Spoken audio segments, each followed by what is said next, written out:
আর এখন এমপি সাহেবের সামসা আছে না নাই?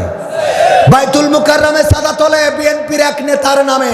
আমি বললাম এই লোকগুলোকে ধরেন, ফাঁসির কাস্টে ঝুলান, কারণ নেতার নামে নেতা হয়তো জানেই না, কথা কয় না, নেতা হয়তো জানেই না তার নামে। এদেরকে যদি দমন করতে ব্যর্থ হন, সুন্দর বাংলাদেশ গড়তে ব্যর্থ হবেন, কারণ বিএনপির নাম করে যারা চাঁদা তুলছে এখনো তো ক্ষমতায় আসেই নাই, আসলে কি হবে? ঠিক না বেঠা? সুতরাং চাঁদাবাজের জন্য এই দেশ আমরা স্বাধীন করি নাই, ধর্ষকদের জন্য স্বাধীন করি নাই, আমরা এই দেশ স্বাধীন করেছি সুখী সমৃদ্ধশালী স্বাধীন বাংলাদেশ গড়ে তোলার জন্য। ইনসাফ ভিত্তিক সমাজ যদি গড়ে তুলতে হয়, ন্যায় ইনসাফের ভিত্তিতে যেই মানুষগুলো তৈরি হয়েছে, মুহাদ্দিস আবু সাঈদ নাম শুনেছেন আপনারা? মুহাদ্দিস আবু সাঈদ মুহাম্মদ শাহাদাত হুসাইন আমার আব্বার সমসাময়িক লোক, এবং তিনি 1 থেকে 6 পর্যন্ত জাতীয় সংসদের সদস্য ছিলেন। এর পূর্বে উনি 2 বার চেয়ারম্যান ছিলেন। কি ছিলেন? বাংলাদেশ জামাতে ইসলাম মনোনীত 4 দলীয় ঐক্য জোট যখন নির্বাচন করেছিল, সেই নির্বাচনে তিনি এমপি হিসাবে নির্বাচিত হয়েছিলেন। যশোর 2 আসন জিকরগাছা চৌগাছার মুহাদ্দিস আবু সাঈদ মুহাম্মদ শাহাদাত হুসাইন, উনি এমপি হওয়ার পরে অস্ট্রেলিয়ায় সফরে পাঠানো হয়েছিল। সফর থেকে ফিরে আসলেন, 30,000 কম বেশি কিছু টাকা বেঁচে গেল। এয়ারপোর্ট থেকে বের হয়ে আগে ওই টাকা খালেদা জিয়ার রাষ্ট্রীয় কোষাগারে জমা দিয়েছে, তারপরে জিকর কাছে এসেছে যে আমার রাষ্ট্রীয়ভাবে যে টাকা দেওয়া হয়েছিল আমি খরচ করার পরেও বেঁচে গিয়েছে। শুধু তাই নয়, উনি যখন চেয়ারম্যান, রমজানের মাস, রোজার মাসে সরকারিভাবে খুরমা আসে, আরব কান্ট্রি যখন খুরমাগুলো দেয়, রাষ্ট্র সেগুলো ভাগাভাগি করে দেয়, অথবা কিনে রাষ্ট্র এগুলো জনগণের জন্য দেয়। খুরমা নিয়ে যাচ্ছেন চেয়ারম্যান, রোজার মাস, কপোতাক্ষ নদীতে তখন নৌকা দিয়ে যাতায়াত করা লাগতো।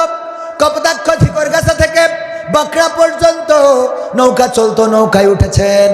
মাগরিবের আজান হয়েছে, মুহাদ্দিস আবু সাঈদ মুহাম্মদ শাহাদাত হুসাইন উনি 1 গেড়ো পানি নিয়ে নৌকায় বসে নদীর পানি নিয়ে ইফতারি করলেন। ইফতারি যখন উনি করলেন, নৌকায় থাকা অন্য যাত্রীরা বলল, ওগো চেয়ারম্যান সাহেব, আপনি কেন নৌকার পানি দিয়ে ইফতারি করলেন?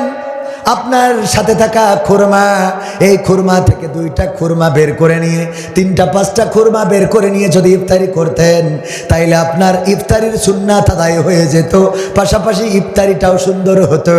কিন্তু আপনি কেন নদীর পানি দিয়ে ইফতারি করলেন?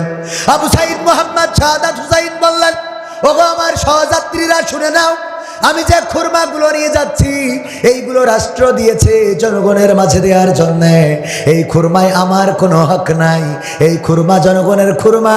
এখান থেকে একটা খুরমা নিয়ে যদি আমি ইফতারি করি, পরকালের ময়দানে আল্লাহর বিচারের কাঠগড়ায় ওই আদালতে একদিন আমাকে দাঁড় করানো হবে। এমন নেতা এখনো আছে না নাই? এখনো এমন নেতা আছে। গতবার গেলাম, গত সপ্তাহখানিক আগে পাবনায় মাহফিলে গেলাম, ওখানে মতিউর রহমান নিজামী রাহিমাহুল্লাহ যেই বাড়িতে খাবার খাইতেন, ওই বাড়িওয়ালা এসেছেন, বলল যতবার পাবনায় সফরে এসেছেন আমার বাড়িতে খাবারের রান্নাবান্নার ব্যবস্থা করতে বলতেন, আমি রান্নাবান্নার আয়োজন করতাম। একবার একটা প্রজেক্টের জন্য আমি অ্যাপ্লাই করলাম, অনেক টাকার প্রজেক্ট, কয়েক কোটি টাকার প্রজেক্ট। আমি বললাম মতিউর রহমান নিজামী সাহেবকে, বললাম আমার এই প্রজেক্টটায় আপনি যদি একটু স্বাক্ষর করে দেন তাইলে একটু উপকার হয়। ওই মতিউর রহমান নিজামী সেটা নিলেন এবং পড়লেন, তারপরে ভাঁজ করলেন, পকেটে ঢুকালেন।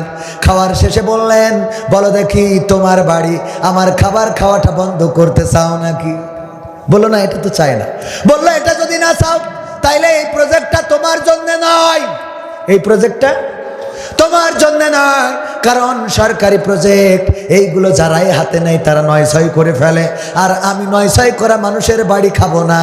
সুতরাং তোমার জন্য যদি প্রজেক্টটা স্বাক্ষর করে দিই আর তুমি যদি 9-6 করো, তাইলে তোমার বাড়ির রিজিকটা আমি গ্রহণ করব না। কেমন ছিলেন নেতা? 9-6 করা মানুষের বাড়ি খাবারও খায় না। আর আজকে আমাদের নেতা, অনেকেই বলে আঙ্গুল ফুলে কলা গাছ হয়, আমি বলি কলা গাছ না, আঙ্গুল ফুলে বট গাছ হয়। কি গাছ? বট গাছ। কারণ কলা গাছ তো লিমিট, ওর বেশি আর মোটা হয় না, তার একটা লিমিট আছে, ওই লিমিটের বাইরে তো আর যায় না, যায় তার যেটুক। আর বট গাছ কি করে, ও যদি বাস্তি দেন, ও যেখানে হয়েছে ও আরো 3 জায়গায় 20 বছর পরে বুঝতেই পারবেন না যে কোনডে মা আর কোনডে সা, ঠিক না বে ঠিক? আঙ্গুল ফুলে কি গাছ হয়? টাকা এত উপার্জন করে ওমা, আপনি যদি দুবাই যান বুর্জ খলিফায় দেখাই দেয় যে এখানেও আমার ফ্ল্যাট আছে, কানাডায় যান বেগম পাড়ায় ওর ফ্ল্যাট আছে, সিঙ্গাপুর যান সেখানে ওর বাড়ি আছে, মালয়েশিয়ায় যান সেখানে ওর সেকেন্ড হোম। অসুবিধে হলে চিকিৎসার জন্য যায় সিঙ্গাপুর, ছেলে পড়ে আমেরিকায়, মেয়ে পড়ে লন্ডনে, টাকা রাখে সুইজারল্যান্ডে। মানে আঙ্গুল ফুলে বট গাছ, ঠিক না বেঠে? জনগণের টাকা এমন ভাবে পাচার করে। আগের সময় ব্রিজ বানাইতো, তার মধ্যে রডের জায়গায় বাঁশ। কে জিজ্ঞেস করলি বলতো, ভাই তোমরা তো বিজ্ঞান বোঝো না। কেন? বিজ্ঞানে তোর কি তেজ মেরিছে? কয় বিজ্ঞান বলে রডে কোনো না কোনো সময় জং ধরে, কিন্তু বাঁশে জং ধরে না। বাঁশে কত বুদ্ধি, কত বুদ্ধি। এইভাবে দুর্নীতি করে করে দেশের টাকা বিদেশে পাচার করেছে, বাংলাদেশকে শূন্য করেছে, রিজার্ভ খালি করেছে। এই বাংলাদেশের অর্থ আত্মসাৎ করে আঙ্গুল ফুলে বটগাছ হয়েছে। নিজেদের ছেলে পরিবার, শালা শালি, খালা খালু প্রতিষ্ঠিত করেছে, আর জনগণ ভ্যান চালিয়েও তাদের সংসার চালাতে পারে না, ঠিক না বেঠি? আমরা কি এমন নেতার চাই? এমন নেতা যদি না চাই, তাহলে কোরআনের আলোয় যারা আলোকিত, সে যদি বিএনপিরও হয় তার পক্ষে আমরা থাকতে রাজি আছি না নাই? যদি আওয়ামী লীগের হয় তার পক্ষে থাকতে রাজি আছি না নাই? যদি জামাতের লোক কোরআনের বিপক্ষে যায় তার পক্ষে আমরা নাই, ঠিক না বেঠে? আরো ব্যাখ্যা করবো, শুনবেন আপনারা? শুনতে রাজি আছেন? আলোচনা করব। কি হবে বেঁচে থেকে অযথা বিদ্যা শিখে, যদি না গড়তে পারি শোষণবিহীন সমাজটাকে? কি হবে বেঁচে থেকে? কি হবে ছাত্র সেজে চুমু খেয়ে সনদ খানা, যদি হয় বিদ্যালয়টা সন্ত্রাসীদের আড্ডাখানা? সন্ত্রাসীদের আড্ডাখানা এখনো আছে না নাই? আমার ছাত্রদের সমন্বয়ক হাসনাত আব্দুল্লাহর পরে আক্রমণ করা হয়েছে, ছাত্ররা গোলমাল করেছেন, গোলমাল চলছে, সেখানে তিনি গিয়েছেন গোলমাল মেটানোর জন্য। তারপরে চড়াও হয়েছে, তার উপরে আক্রমণ করা হয়েছে। এখনো ষড়যন্ত্রকারীরা আছে, তারা আমাদের এই আন্দোলনে বিজয়, এই বিজয়টাকে ম্লান করে দিতে চায়। ছাত্র সমন্বয়কদের মধ্যে বিভ্রান্ত সৃষ্টি করে ছাত্র সমন্বয়কদের ঐক্য বিনষ্ট করতে চায়। এমন শয়তান বাংলার জমিনে আছে না নাই? এইগুলো যারা করতে চায় আমরা তাদের পক্ষে নয়, বরং তাদের বিষ দাঁত ভেঙে দিতে রাজি আছি না নাই? আমার ছাত্রদের ঐক্য বিনষ্ট করা যাবে না। যেই ছাত্ররা দলমত নির্বিশেষে রাজপথে এসে রক্ত ঝরিয়েছে, আমার মুগ্ধ রক্ত দিয়েছে, আবু সাইদ, শান্ত, ইয়ামিন, ইয়াকিন, তারা রক্ত দিয়ে প্রমাণ করেছে আমরা ছাত্ররা চেয়ারের জন্য লড়ি নাই, পাওয়ারের জন্য লড়ি নাই। আমরা স্বৈরাচার মুক্ত করতে চেয়েছি, বৈষম্য বিরোধী বাংলাদেশের জন্য লড়েছি। সেই বাংলাদেশে ছাত্রদের এই ঐক্য যারা বিনষ্ট করতে চায় তারা জাতির দুশ্মন, বলেন ঠিক কিনা? আমি প্রতিবাদ জানাচ্ছি ছাত্রদের। গত পরশুদিনের আগের দিন হাসনাত আব্দুল্লাহর সাথে একসাথে ছিলাম মাহফিলে। হাসনাত আব্দুল্লাহ এসেছেন, উনি স্মৃতিচারণ করতে যেয়ে বলল, 2 বছর আগে আপনার সাথে অমুক মসজিদের সামনে অমুক জায়গায় গাছতলায় দেখা হয়েছিল, মনে আছে? আমি বললাম সেই সময় আমিও সাধারণ ছিলাম, আপনিও সাধারণ ছিলেন।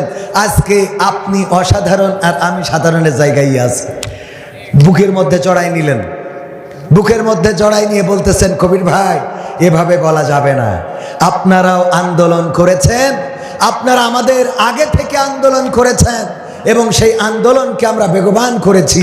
এটাই ছিল পার্থক্য।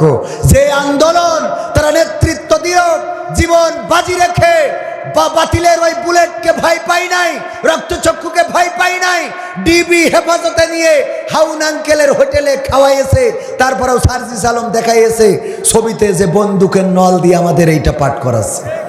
দেখেছেন কিনা? যে ছাত্ররা ছবি উঠতে যেয়েও অন্তত হাতের ইশারা দিয়ে প্রমাণ করতে পারে যে বন্দুকের নলের মুখে আমরা এই কথা বলতেছি যে আমরা আন্দোলন থেকে সরে আসলাম। দেখেছেন না আপনারা? সেই ছাত্রদের বিরুদ্ধে যারা দাঁড়ায় ওরা জাতীয় গাদ্দার, ওরা জাতীয় গাদ্দার। বাংলাদেশকে সংস্কার করতে দিতে যাদের আপত্তি আছে তারা কি চায়? এই বাংলাদেশ সংস্কার হওয়ার দরকার আছে না নাই? কারণ প্রতিটা রন্ধ্রে রন্ধ্রে জালিম বসে আছে। আল্লামা সাঈদী বলেছিলেন, একটি ফুল বাগান ধ্বংস করার জন্য একটি হুতুম পেঁচা যথেষ্ট। আর এখন তো ফুল বাগানের প্রতিটা ডালে ডালে হুতুম পেঁচা বসে আছে। এখনো সেই হুতুম পেঁচারা আছে না নাই? এখনো কিন্তু সেই সময়ের নিয়োগ দেওয়া পুলিশ, সেই সময়ের নিয়োগ দেওয়া বিজিবি, বিডিআর, আর্মি, তারা এখনো ডালে ডালে বসে আছে। তারা সুযোগ পাইলেই ফুল বাগানকে শুধু ধ্বংস করবে না, ফুল বাগানের প্রতিটা ফুলের গোড়া মূলোৎপাটন করে দিতে চায়। সুতরাং প্রতিটা তাওহীদি জনতার প্রস্তুত থাকতে হবে। প্রয়োজন হলে আবার রাজপথে নামবো, রক্ত দেব, জীবন দেব, কিন্তু এই আন্দোলনকে মিলান হতে দেব না। রাজি কারা কারা?